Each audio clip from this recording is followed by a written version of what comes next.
Recording stopped.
Members of the floor, our event will begin shortly. Kindly reminder to all audience and participants to please take care of your microphone during the event and begin. Thank you.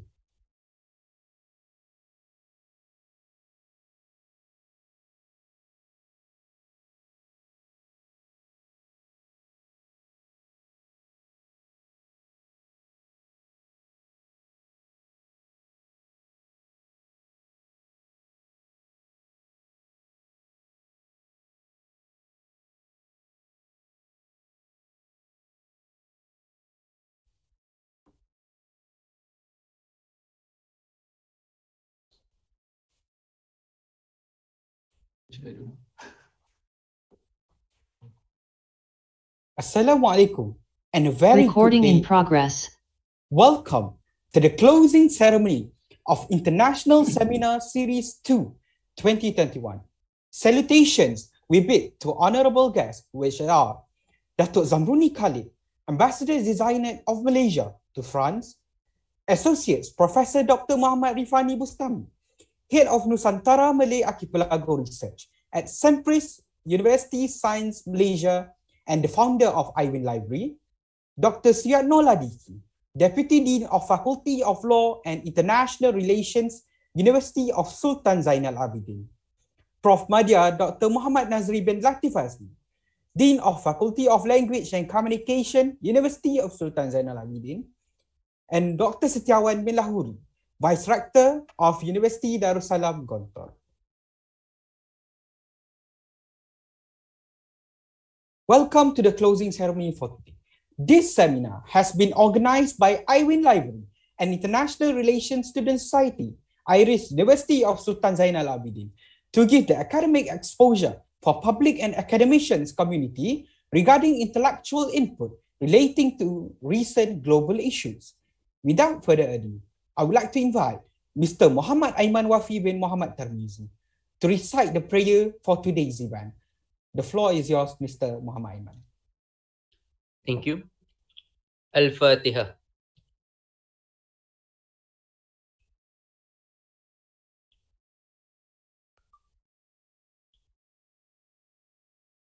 Alhamdulillahi Rabbil Alamin. Wassalatu wassalam ala ashrafil mursalin wa ala alihi wa sahbihi ajma'in.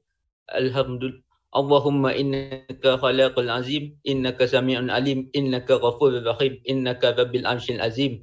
Ya Allah, Engkaulah yang mempunyai segala kepujian, Engkaulah yang berhak menerima segala kepujian, Engkaulah yang berhak menerima segala kesyukuran, Engkaulah yang memiliki segala pemerintahan, di tangan Engkaulah segala kebajikan dan kepada Engkaulah kembali segala urusan. Allahumma ya karimu ya rahim, limpahkanlah rahmat dan rahimmu ke atas majlis penutup IWIN Library and UniSZA International Seminar Series 2, the special award ceremony as champion contributor yang diadakan pada hari ini. Berkatilah majlis ini dari awal hingga akhirnya. Ya Zal Jalali wal Ikram, kami juga memohon perlindungan daripadamu dari segala perkara yang boleh mencacat celakan majlis kami dan daripada segala perkara yang melalaikan kami dari berbuat taat kepadamu. Kepadamu jualah kami serahkan segala urusan kami.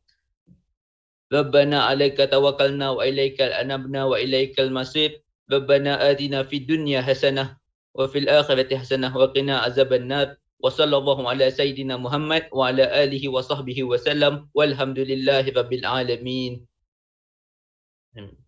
Amin, amin, ya Rabbal Alamin. Thank you, Mr. Muhammad Aiman Wafi, for the prayer. May our event be blessed by God gracefully. Members of the floor, as we know, European Union has major trade and investment relations with many countries within the Indo-Pacific account for over 70% of global trade in goods and services and over 60% of global foreign direct investment flows.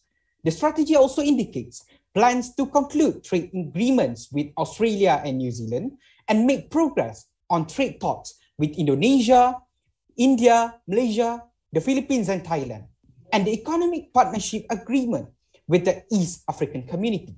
We could see a close and active engagement policy being professed by European Union towards involving with Indo-Pacific region.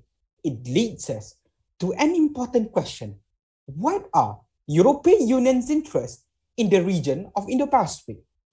Together with us today, His Excellency Dato Muhammad Zamruni Khalid, the current Ambassador Designer of Malaysia to France. Dato Muhammad Zamruni has been involved with diplomatic affairs since his first appointment as the Assistant Director in Contract at the Economic Planning Unit, Prime Minister's Department in 1992. Since then, Dato Zamruni has held positions in various important diplomat positions previously, such as Deputy Director General of ASEAN External Relations at ASEAN Malaysia National Secretariat, Ministry of Foreign Affairs in 2015, Director General of Institute of Diplomacy and Foreign Affairs, IDFR, in 2019, and currently in 2021, acting as the Ambassador Designate of Malaysia to France. Assalamualaikum, Datuk Muhammad Zamruni. We're back to you. How are you, Datuk, today in France? Waalaikumsalam warahmatullahi taala wabarakatuh. Thank you, Saudara Iskandar. I'm very fine, thank you. Alhamdulillah. Thank you very much, Datuk, for attending the program for today. Without further ado, I would like to invite His Excellency, Datuk Muhammad Zamruni bin Khalid, Ambassador Designate of Malaysia to France, to present his keynote speech entitled Indo-Pacific. What are European Union's interests in it? Thus, officiating the closing ceremony of International Seminar Series 2 2021. The event welcome His Excellency Datuk to the stage. Thank you, terima kasih Saudara Iskandar dari UniSZA. Assalamualaikum warahmatullahi taala wabarakatuh. Salam sejahtera.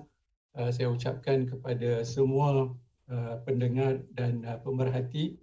Terlebih dahulu saya ingin mengucapkan terima kasih kepada iWin dan juga iWin Library dan juga UniSZA kerana menjemput saya untuk memberikan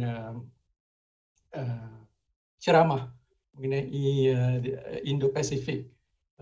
Saya pertama sekali juga saya ingin mengucapkan ribuan terima kasih kepada Profesor Dr. Rivani Bustami, sahabat lama saya yang saya telah kenal lebih daripada 30 tahun dan dapat berjumpa semula selepas 20 tahun di alam maya. Saya juga ingin mengucapkan salam kepada Profesor Nazri.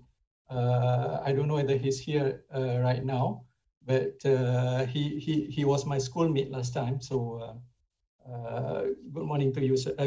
Good afternoon, actually, in Malaysia's time. Okay, I was given the opportunity by Dr. Rivani to talk to iWin Library and also UniSZA on a topic about Nusantara. But I thought I'm not an expert in Nusantara, so since I am in France, I don't see any relevance in me talking about Nusantara. But why? So because of that, I chose a topic that is close to Nusantara, which is the Indo-Pacific.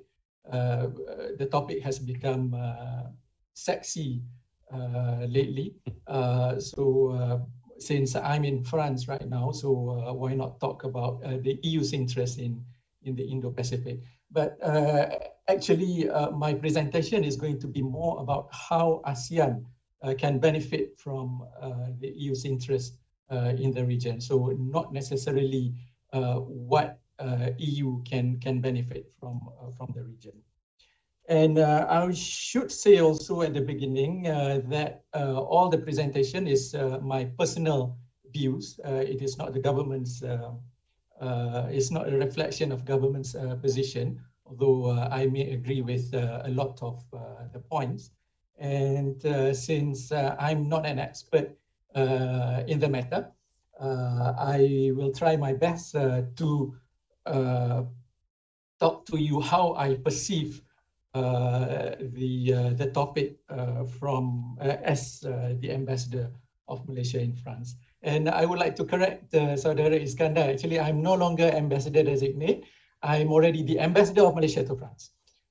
Designate implies I have not arrived in France and I have not presented my credentials to the president. So about 3 weeks ago, I have presented my credentials to President Macron of France.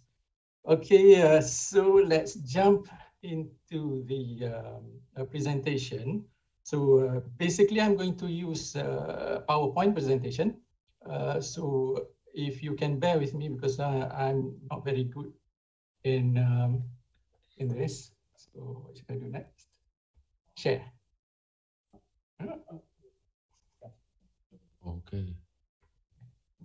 It's way back, sir.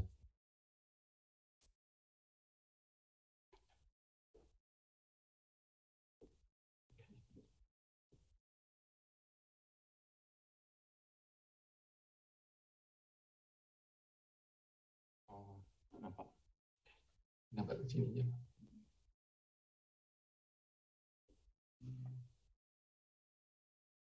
Okay. Okay, thank you. Well, the Indo-Pacific.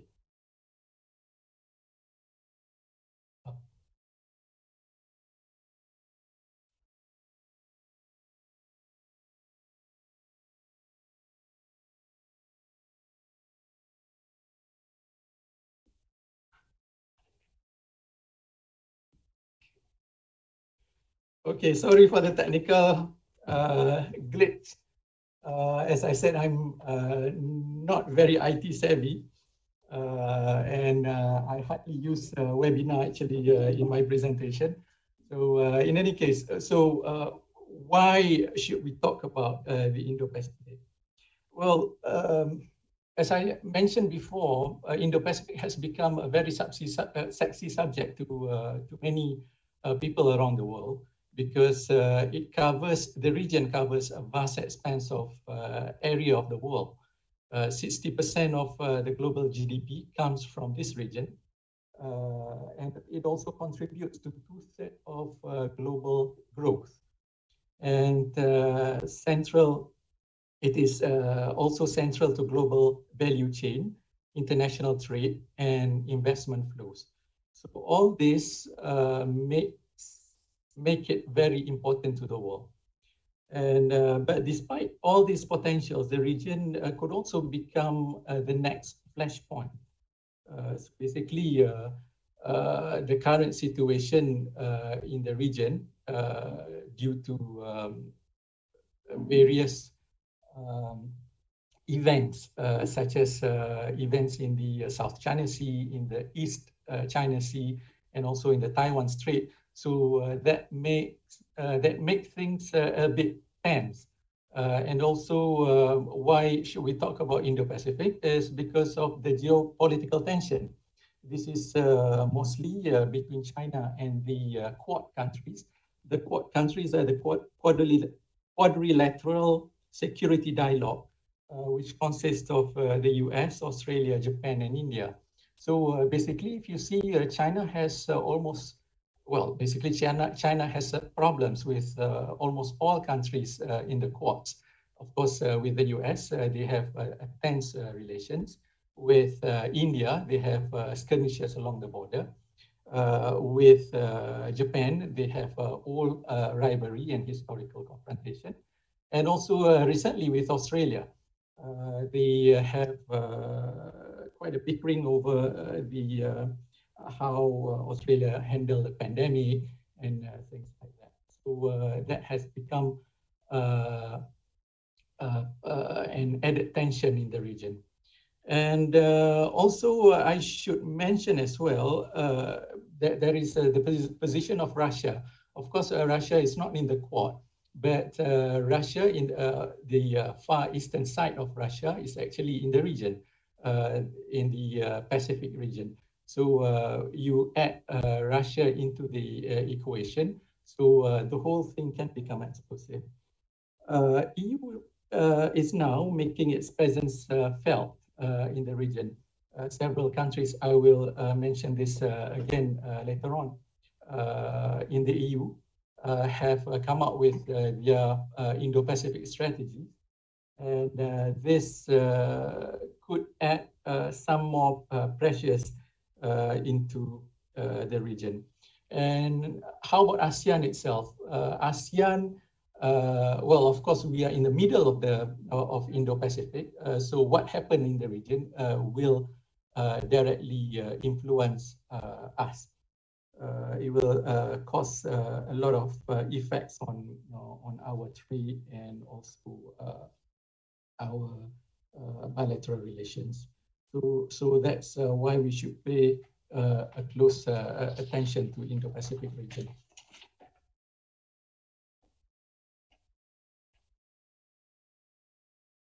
And the definition of Indo-Pacific itself is actually it's a bit loose. It was first introduced by a German strategic thinker. Actually, he was a geographer who politicized oceanography, ethnography, and philology to realign the Indian and Pacific Oceans as an integral space. Basically, that was back in 1924, but the term has long fell into disuse. The term now found a new breath of life and began to enjoy its presence popularity in a speech by Prime Minister Shinzo Abe during his official visit to India in August 2007.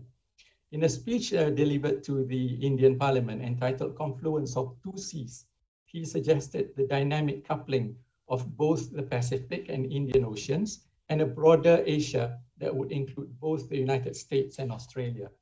The speech was crafted to balance the perceived China's growing threat in the region. With the threat of an increasingly assertive China, Japan sought to engage China's other rivals beyond the traditional regional security framework, especially India. And since then, the term Indo-Pacific has gained prominence and traction among policymakers and analysts, including in ASEAN. But ASEAN took a different approach to the geopolitical concept, while Japan and some other countries, especially the Quad members, see the Indo-Pacific as an attempt to counter China's influence and presence. ASEAN sees the change in the balance of power should not be seen only as a problem that would be a cause for regional instability, but rather as an opportunity to enhance cooperation. Credit ought to be given to Pak Marty Natalegawa, former Foreign Minister of India, who did much to strengthen, former Foreign Minister of Indonesia, who did much to strengthen ASEAN centrality vis-a-vis Indo-Pacific. And if we look at the geographical definition, it is still being debated on what constitutes Indo-Pacific, especially on its eastern border. Some countries or some analysts just stop at the Indian subcontinent. So east of Indian subcontinent, including Pakistan, they consider that as Indo-Pacific. But some others insist that the term should also apply to at least the eastern side, eastern shore of the African continent.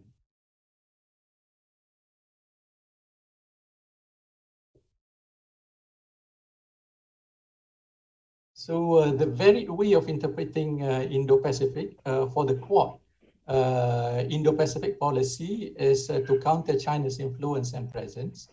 But for ASEAN, basically the policy is to manage the inevitable and continuous shift in dynamic to take the opportunity to enhance cooperation. But the overriding geopolitical fact remains that all strategies or policies deal with the rise of an assertive China.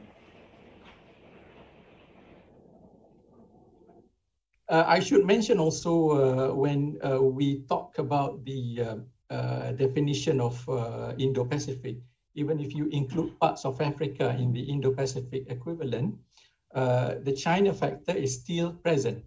In fact, China is rapidly displacing the traditional Western powers in their foothold in the continent, especially in the economic front, whereby more and more Chinese companies are going into Africa and make trade with them. Next one, I'm going to talk about EU's Indo-Pacific policy. So basically, in middle of 2018, France published a policy paper on the Indo-Pacific. French President Emmanuel Macron found it appropriate to describe France as an Indo-Pacific power, given its overseas territories in both the Indian Ocean and South Pacific. This was followed by Germany in September 2020. And in November the same year, the Dutch Ministry of Foreign Affairs joined the chorus with its own Indo-Pacific policy paper. These three separate voices eventually merged enough clout to bring the entire European Union to greenlight a European Union strategy on the Indo-Pacific. It goes without saying that most of, EU's Indo-Pacific policy are mostly dominated by France's interest.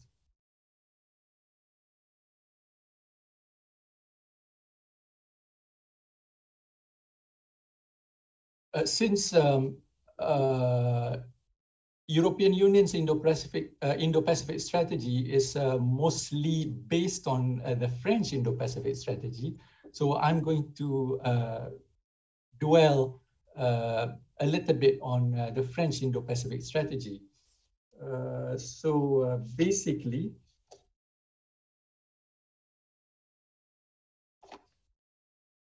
unlike the Quad and especially the US, France and Europe's approach to the Indo-Pacific is not about targeting one country, but rather to maintain the stability in the region by upholding a multilateral rules-based order, especially at sea. The French Indo-Pacific strategy, unveiled in 2018, reflects a strategic reassessment of the region. Some of France's major trade and security partners are located there.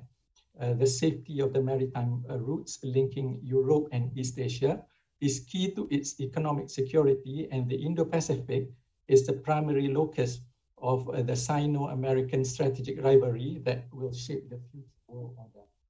In addition, France is a resident power in the region, maintaining territories both in the Indian Ocean, with the islands of Mayotte and Réunion, and in the Pacific, with New Caledonia, French Polynesia, and Wallis and Futuna.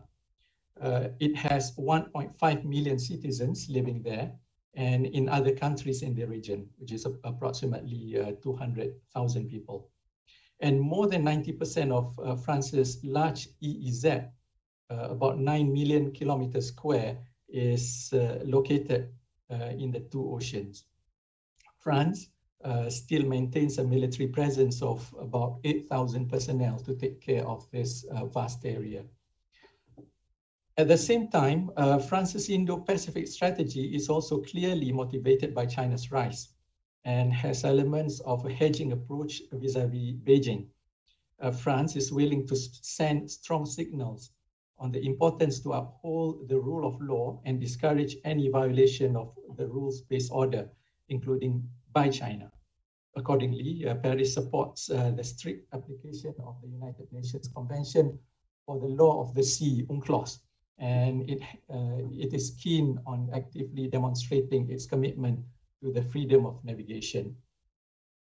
Thus, while not taking sides on sovereignty matters, France has consistently sent its ships to the South and also East China Seas in recent years through the passing of its aircraft carrier or the surveillance frigates based in New Caledonia. The French Minister of Armed Forces also promised that French vessels would sail at least twice a year in the South China Sea and will continue upholding international law in a steady, non-confrontational but obstinate way. As I mentioned, I talked about France's Indo-Pacific strategy because it formed as a basis for the EU Indo-Pacific strategy.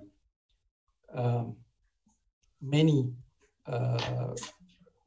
of the points in France's strategy were taken into the EU's strategy, and France itself was the prime mover behind EU's strategy.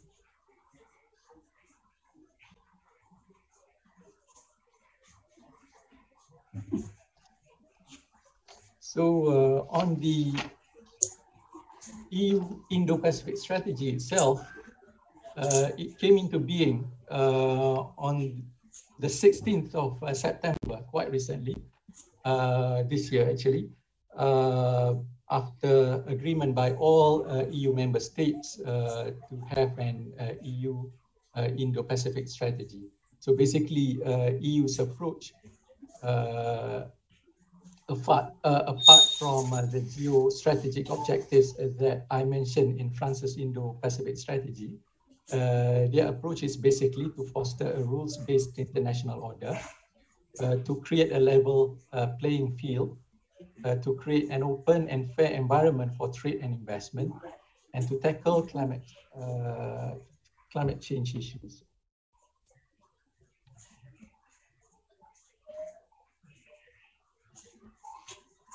And how does China fit in EU's Indo-Pacific strategy? So basically, as far as China is concerned, EU is open to work together on trade matters with China. It is also open to cooperate together on sustainable development and climate change. And basically, when it comes to China, EU is not as confrontational as the US.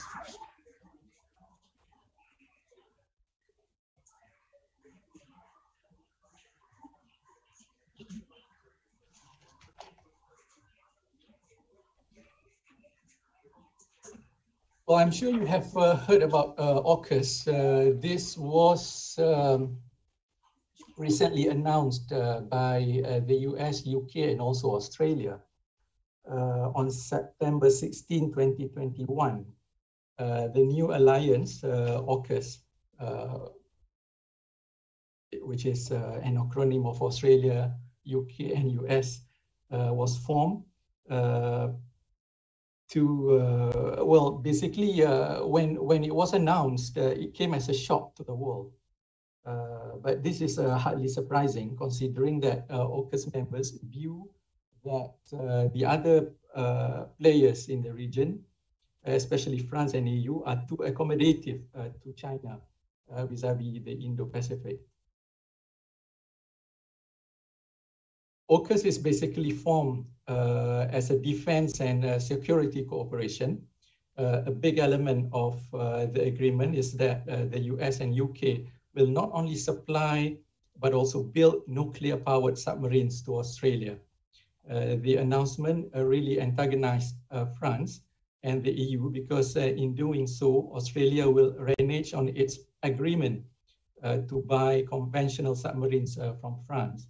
So needless to say, the coming up of with AUKUS, in coming up with AUKUS, the EU and ASEAN were not consulted. And what was ASEAN's response? Basically, among ASEAN members, no consensus could be reached. Malaysia and Indonesia expressed concern over the continuing arms race and projection of power in the region. Singapore's stance is somewhat neutral, seeing the arrangement as a reinforcement of stability, but it stopped short of welcoming it.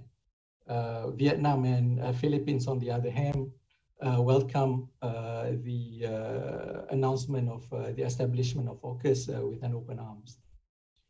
Yet, a common script is required for ASEAN to maintain its strategic centrality.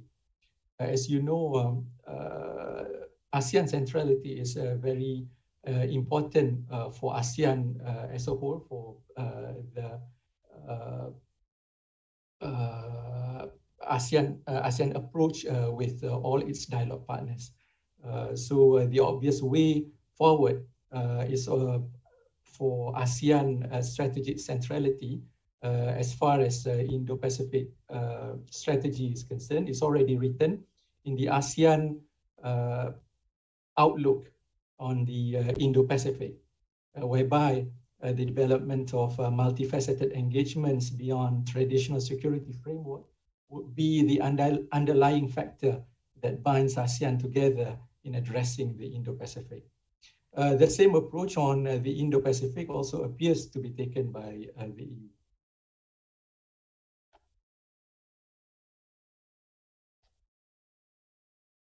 So now maybe we can look a little bit more about what ASEAN outlook on the Indo-Pacific is about. Basically, ASEAN leaders adopted the ASEAN Outlook on the Indo-Pacific, AOIP, in 2019 to present their collective voice on the emerging Indo-Pacific discourse that had been actively promoted by the US, India, Japan, and Australia. The outlook articulates ASEAN's inclusive and cooperative vista on the Indo-Pacific, with the hope to presenting an inclusive meeting place for the competing visions of regional order offered by great and regional players, and to maintain ASEAN's relevance and Southeast Asia's strategic autonomy in this discourse, whereby the Quad countries remain steadfast on their view of China in their Indo-Pacific strategies. The Indo-Pacific discourse in Southeast Asia is much more nuanced and less black and white. This perspective reflects the varied positions undertaken by ASEAN members regarding the increased tension in the region. As I mentioned earlier, ASEAN sees the rise of China as an opportunity to enhance cooperation rather than a threat. To ASEAN, the change in dynamic imbalance of power is something that is constant and inevitable. In this regard, it becomes paramount for ASEAN to maintain its centrality and not swayed by one power against another. While individual states in ASEAN may disagree on the details of the Indo-Pacific strategy, the AOIP was expected to provide a common script for ASEAN members.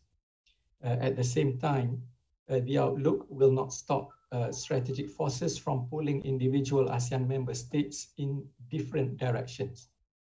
ASEAN unity, the prerequisite for ASEAN centrality, will be tested because of this very interest of ASEAN member states.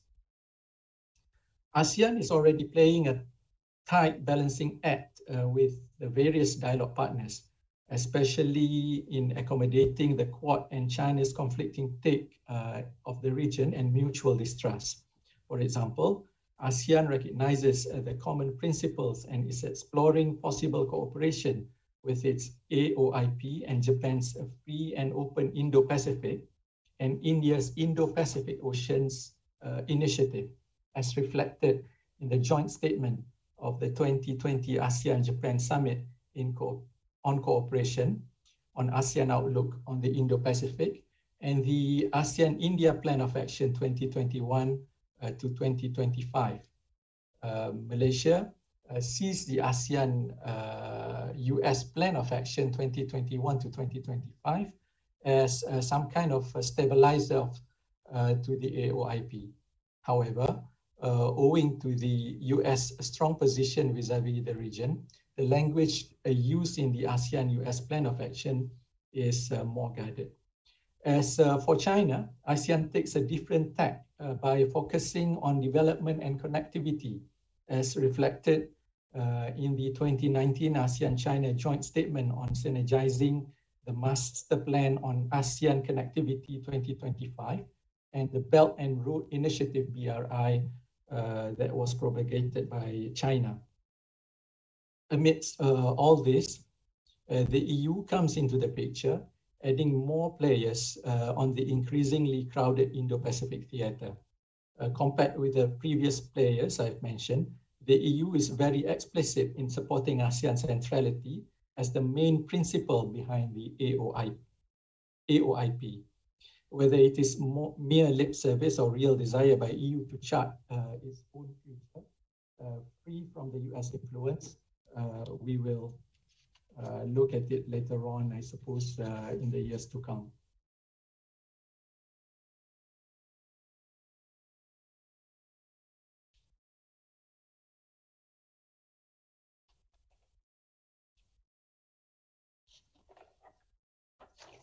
So these are the main gist of the AOIP. So basically, ASEAN is saying it has to play a central and strategic role in the Indo-Pacific area. It focuses on dialogue and cooperation over rivalry, as opposed to the other strategies propagated by other countries in the region. And it focuses on the following, which is maritime cooperation, sustainability, SDG, Sustainable Development Goals 2030, and economic connectivity.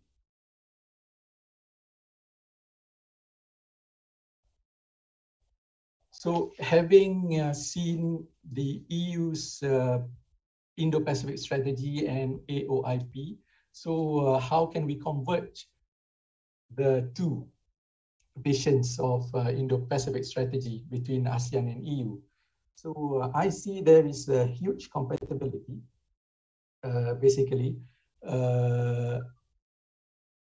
these are the importance of ASEAN centrality in the region, adherence to international law, including freedom of navigation and overflight, commitment towards tackling climate change, biodiversity loss and pollution, connectivity, and also finally partnership and free trade agreements. Unlike the Indo-Pacific vision projected by the Quad, both ASEAN and the EU downplay conflicts with China and seeks a more inclusive Indo-Pacific, including the possibility of cooperation with China on issues like climate change. Both strategies also reflect a certain reluctance to align with Washington. So much so that the EU and ASEAN are criticized as being a bit soft on China. By contrast, by addressing the Indo-Pacific from a much broader perspective, especially beyond defense and security, beyond the defense and security perspective, both ASEAN and the EU are creating new regional architecture that is built upon the diversification of partnerships, support for open shipping routes, open markets and free trade, digital transformation and infrastructure connectivity, as well as climate change. Such a broad agenda aims to play on Europe's strength and ASEAN's intent to maintain its centrality. Out of these priorities, primacy is given by both ASEAN and the EU on their ability to defend and order against arbitrary abuses by any superpowers. So in conclusion, with the development in the region, would a true strategic partnership in the Indo-Pacific between the EU and ASEAN can become a reality? Is it even feasible for the two to form a strategic partnership? With so many uncertainties, only time will tell.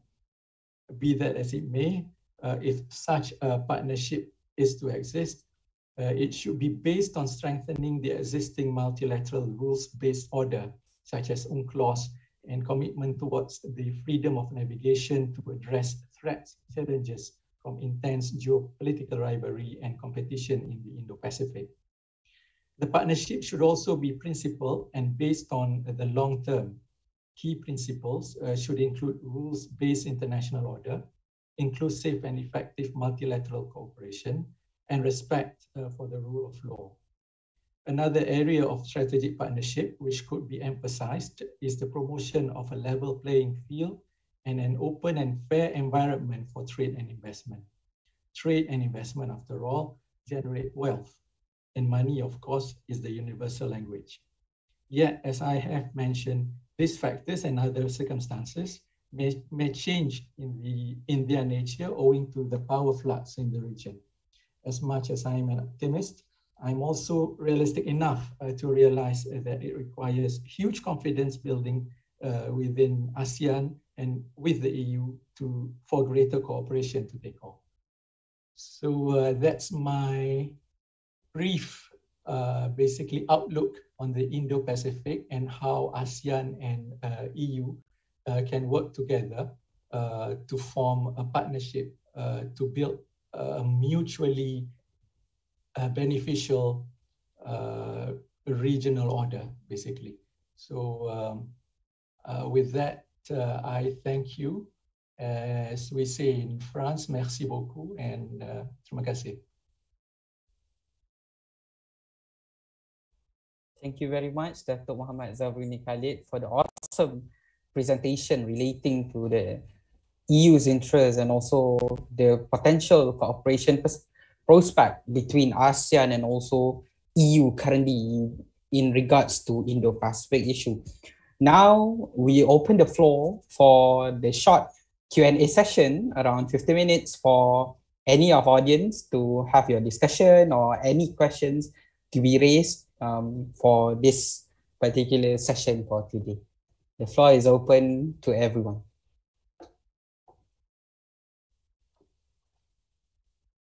Before we open the floor, maybe I can say that you can ask any questions regarding Malaysia and France in particular, apart from the Indo-Pacific outlook that I have mentioned. So when I came in a little bit earlier, I overheard what Professor Reef said about the situation about the hijab and things in France. So if you want to ask, you want to have a clarification on certain things, I will be happy to entertain. Thank you.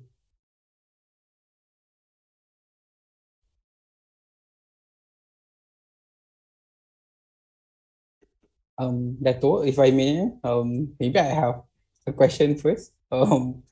Yeah, from my side. Dato, I would like to ask regarding the previous issue of EU banning the palm oil from Indonesia and Malaysia respectively. My question, and also although the issue has been quite a long time being raised, based on the presentation just now, Dr. Dato, we've seen that the prospect of Indo-Pacific, specifically ASEAN, actually much focus on industrial progressment, thus aligning with the EU policy previously, which more to sustainability and also the nature protection. Are we expecting that the cooperation between ASEAN and EU currently could be embraced more, considering that this industrial policy kind of contradicting between each other? Thank you, Iskandar. Basically, it's a very good question. Basically, of course, what we hear in our country, back in Malaysia and maybe in Indonesia as well, basically sometimes we don't get the full picture of some things that have been discussed in the EU. As far as palm oil is concerned, basically they have not banned palm oil in the region. What EU has adopted is that by 2030, they want to phase out the use of palm oil in biodiesel as biofuel, basically. So they are not banning palm oil for other uses, including for the use of cooking and things like that. But be that as it may, we have actually, Malaysia and Indonesia have taken action against the EU. We are saying that that is not particularly right to ban even the usage of palm oil in as biofuel. So we are taking the matter to WTO court, basically. So the case is still in session. I mean, they have just opened the case for Malaysia, and we will wait and see whether we are going to be successful or not. Having said that, I think there is a greater emphasis should be put on the dialogue, basically. So this is to make them understand that palm oil basically is not harmful to the world. Since I came here about 3 months ago, what I keep on hearing from the Western countries, especially in France, is that palm oil contributes greatly to deforestation, which is not true, basically. So this is the point that we should should show them. But of course, in our case, so far we haven't managed to convince them, both Malaysia and Indonesia and other countries that produce palm oil. But we should carry on with the dialogue so that they understand. I myself, before I came to France with some of my colleagues, I visited agencies that are directly in charge of palm oil, like the Ministry of Primary Industry. I even visited Dabi plantation. So just to understand what it is all about. And I think we are on the right side. It's only that this thing has not been what do you call, we haven't really communicated this enough for them to understand.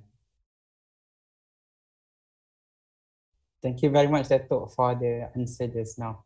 Next, Dato, we have a question in the chat here from Mr. Mogama. He's asking, is Singapore in danger, or is it going to be a Chinese-controlled state in the future? Is Singapore in danger of being a Chinese-controlled state, or Chinese by China, or Chinese like ethnic Chinese?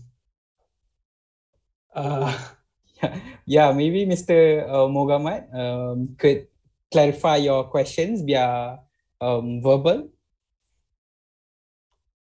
Singapore is already a Chinese-controlled state. I mean, to put it crudely, because more than 75% of the population is Chinese. But if the question asks about whether Singapore will be dominated by China, then, well, I don't want to talk on behalf of Singapore, but the way I see it, this is not going to happen. It's not in the immediate future. Because they are basically guarding their own interests, and as far as I can see, of course, this from my personal point of view, Singapore basically they are hedging their interests both with China and also with the West, especially the US, because they have interest in both sides. So actually, to a certain extent, Malaysia is also like that.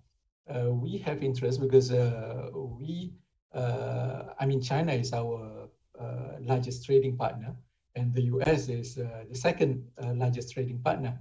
And the US has one of the biggest investment in Malaysia, and China is also a big investor in Malaysia. So we have interest in both countries.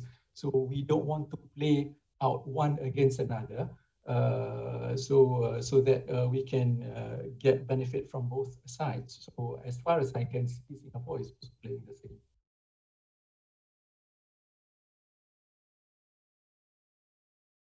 Thank you, Dato, for the clarification. Yes, Prof. Rifani. Sure, Prof. Dato Zam, thank you for coming. So happy to see you. You're like you know, old wine, older, you know, semakin berusia semakin berbisa gitu. Good to see you after 20, 30 years, I guess. 30 years, 3 decades. MashaAllah, happy to see you. I have a short but a complex question. Again, it's a question of future. I think Alicia is also listening, just in case you want to know. I think she's also there. For those who do not know, Alicia is my wife. Is also same university mate as Dato Zam. Assalamualaikum, Alicia. You there, Ali? Not sure she's there or not. Anyways, okay. If you to list 3 possible scenarios of France's future, right?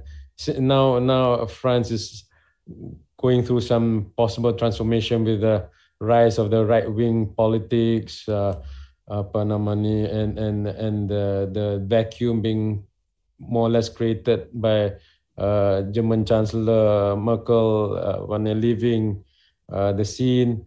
If there's three possible scenarios of France' future, what are the three scenarios?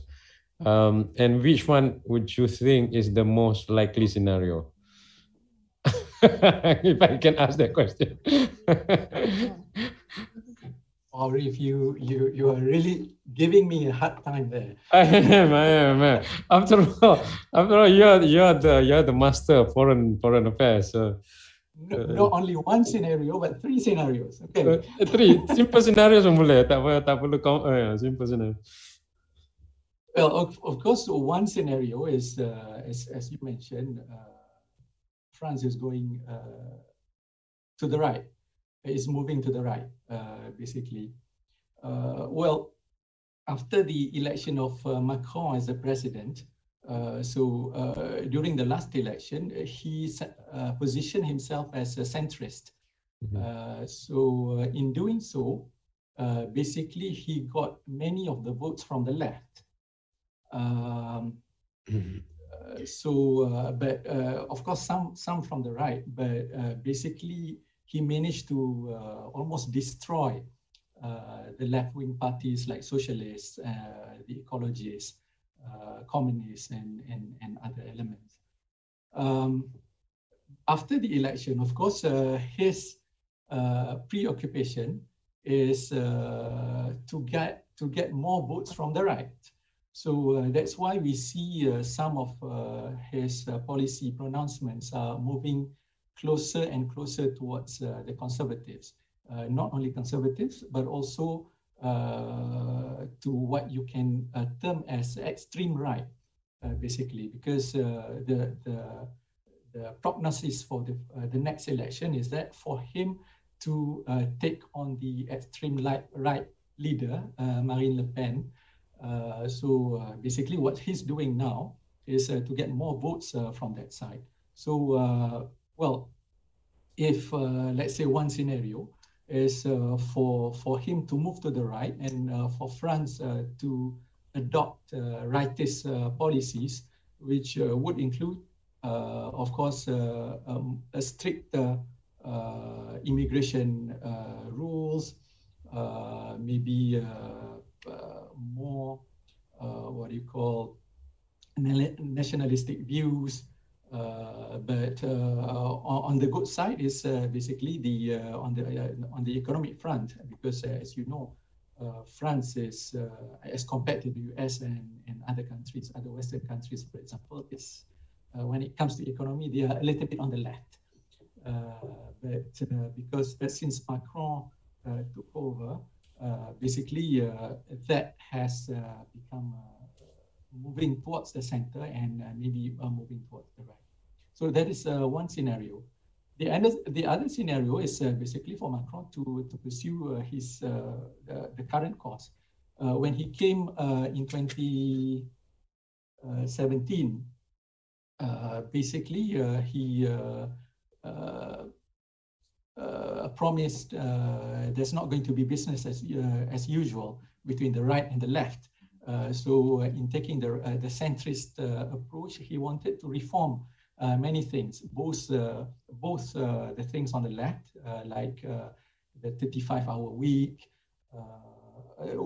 the 35-hour work week, which he has failed to do so, and many other things, because in France, as you know, the labor union is very powerful. So he wanted to take on that. But of course, in doing, after his election in 2017, many French people were up in arms because they didn't agree with some of the policy that Macron wanted to introduce. So this gave rise to the Yellow Vest movement. If you remember, in 2018 or 2019, there were a lot of riots in France, especially in Paris. Basically, after all the riots, so he took somewhat a different approach, and then fortunately or unfortunately, COVID came in and it stopped basically the riots, and because of people's preoccupation with COVID, and that thing somehow died down. So after his re-election next year, so he may start again on the reform policies. So that's the second scenario. The third scenario, I would say, is France to, I don't want to say this because this is not very diplomatic. Being in France and everything, I'm ambassador to France. Basically, France will become basically not a failed state, but somewhat dysfunctional. Because of all these elements coming in at the government level. So, well, the French, their favorite pastime is to complain, basically. So they keep on complaining whether whether the economy is good, whether the economy is bad. They just complain, and so they will keep on complaining. So I think because of that, it can lead to a dysfunctional system. So, but that's a worst case scenario. Which one do you think is the most likely among the three? The most likely, I think, is the second one. The second one. I do think that Macron is going to win the next election. So with his stronger position, so he may pursue some of the unfinished business that he wanted to do. But at the same time, because he will have to what you call satisfy his rightist constituents. So some of the policies may move a little bit to the right, not necessarily to the extreme right, because he is basically still a centrist person. Thank you, thank you. Yeah, but we will never know, would we? Yeah, no. Thank you, Zam. Thank you, Dato Zam. Appreciate it for the insight. Thank you.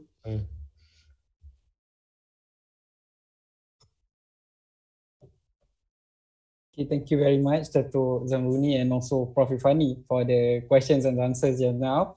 A really interesting and critical discussion from the session. Thus, I believe that our session has come to the end now, nearly to the end. Thank you, His Excellency, Dato Muhammad Zamruni, for a really informative speech and also sharing just now. May all of us get the really impactful knowledge based on the sharing just now. Ladies and gentlemen, now I pass the floor to my colleague, Mr. Muhammad Iman Wafi, to conduct the ceremony of award giving towards the participants of article writing competition. Wafi, the floor is yours. Thank you, Iskandar. Can someone share the slide, please?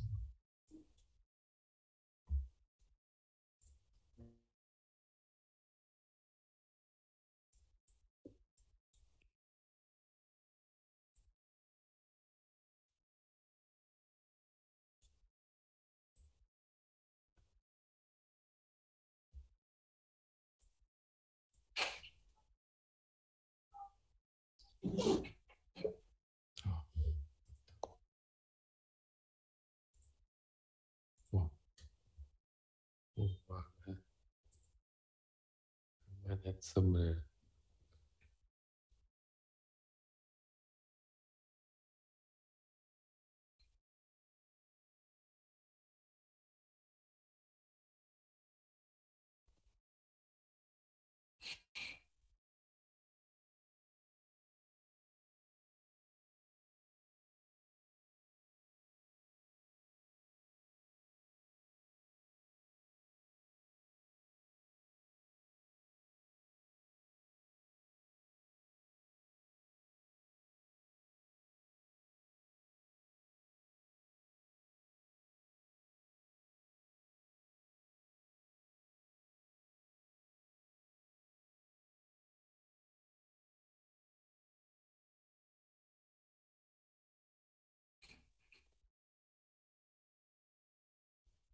Okay, now we will go to the final event for today, which is the award ceremony for iWin International Article Writing Competition 2021.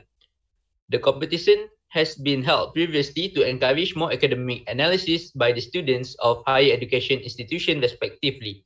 The competition has been participated by more than 100 students with more than 120 articles being submitted for the competition.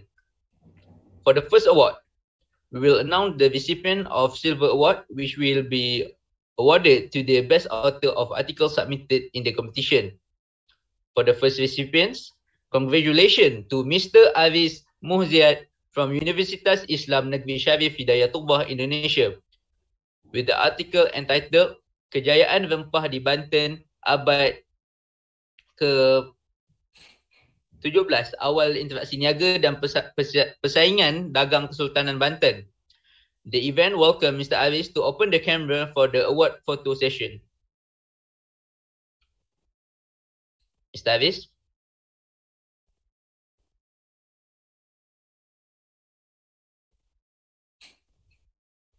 I think he's not here. All right. For the second recipients, congratulations to Miss Anggi Koenjani, Miss Nurul Azizah Salma, and Miss Dania Aisyah from Universitas Pembangunan Nasional Veteran, Indonesia, with the articles entitled Counter Strategy US Menyingkapi One Belt, One Road China di kawasan Asia Pasifik tahun 2017 ke 2019. The event welcomed the recipients to open the camera for the award photo session.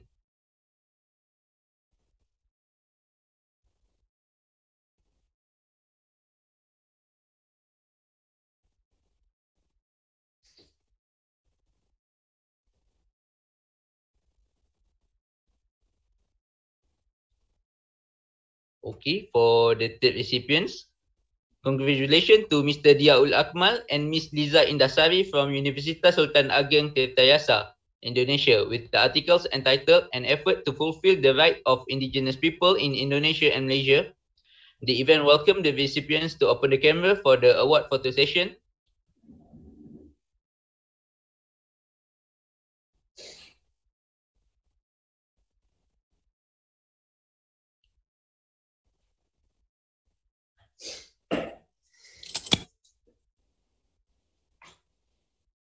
Mr. Diaul Akmal.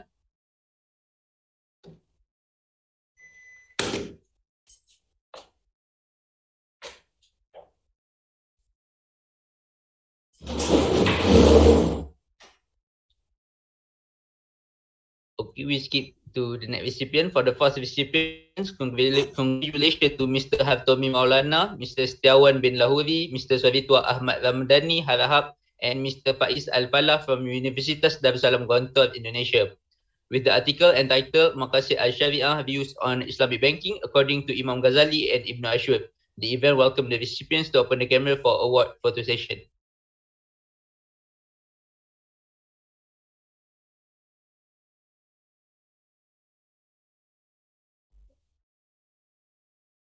Okay, thank you, Mr. Savitwa. For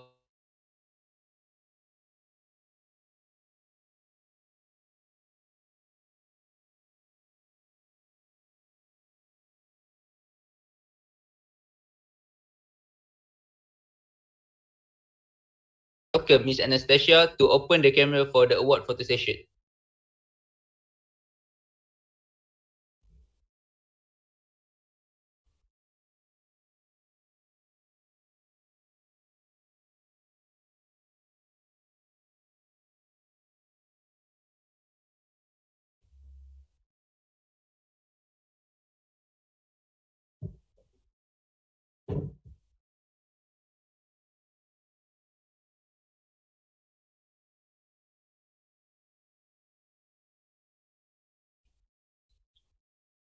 Okay, in the end, we are proud to present the Diamond Certificate. This certificate was presented as an award for one of our biggest contributors in the iWin Library International Article Writing Competition 2021. Besides from encouraging more academic analysis by the students of higher education institutions, this competition was held especially to capture the Nusantara wisdom in the form of writing, To capture the spirit of Nusantara, allow me to speak in bahasa. Indah sepetang di taman bunga, bunga melati tumbuh melata. Sudilah semua berkumpul bersama, meraihkan UniSZA sahabat kita. Saya dengan segala kerendahan hatinya mempersilakan Universiti Sultan Zainal Abidin yang diwakili oleh Persatuan Mahasiswa daripada Fakulti Undang-Undang dan Hubungan Antarabangsa dan Fakulti Bahasa dan Komunikasi sebagai penerima Diamond Certificate. Diminta penerima anugerah untuk membuka kamera untuk sesi bergambar.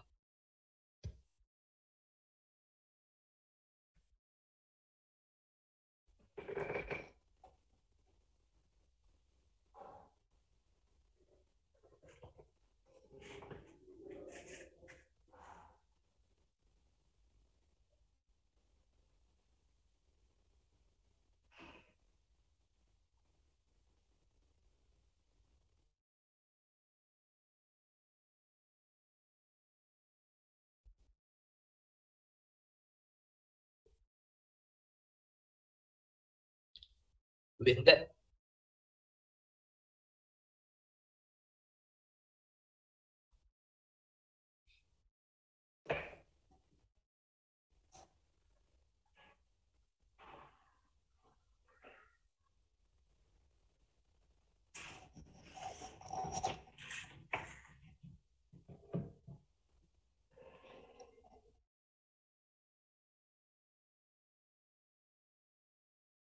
I think Miss Anastasia is left.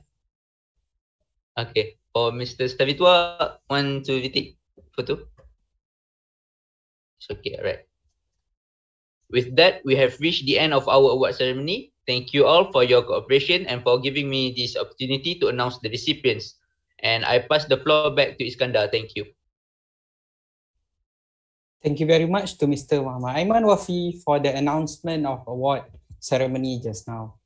Members of the floor, finally, our International Seminar 2 2021 conducted by IWIN UniSZA and also Iris UniSZA has come to the end. Thank you all for being a great audience today, bringing your gracious professionalism and also academic spirit to the event and supports the culture of academic inputs and sharing for today's event. Hopefully, the knowledge that we gain for today can be impactful towards the future development of us and also the society respectively. Without further ado, we from the organizing committee, the IWIN and also Iris UniSZA would like to thank all of the audience involved and also our honorable guests once again, Professor Rifani, Dato Muhammad Zamruni, Dr. Syed Noladiki and many other honorable guests for joining the event for today.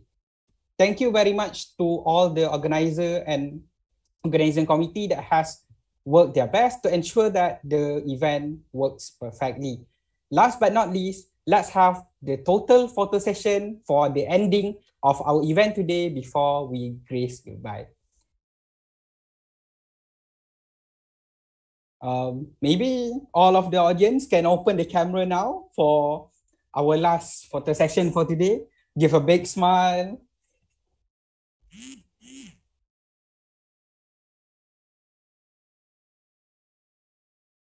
Okay, maybe we'll wait for one more minute.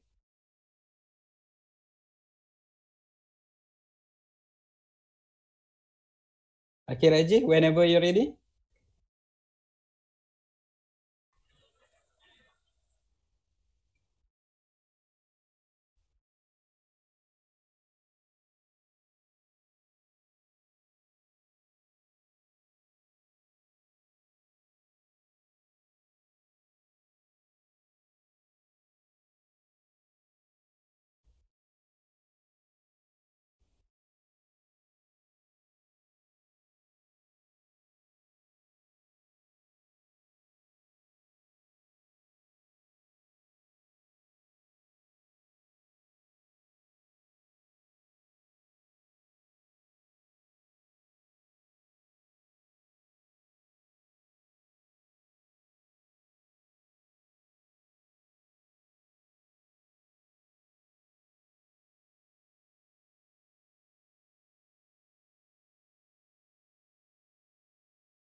Thank you to Mr. Rajiv for the photo session just now. With the ending of photo session, thus it's finally the time for us to bid our graceful goodbye for today's event. Thank you so much everyone for joining. And last but not least, the words from me, myself, the moderator. Terima kasih kerana menghadiri program pada hari ini. Salam Nusantara, sehingga bertemu lagi di waktu akan datang. Sekian, wabillahi taufiq wal hidayah. Assalamualaikum warahmatullahi taala wabarakatuh. Have a good day everyone.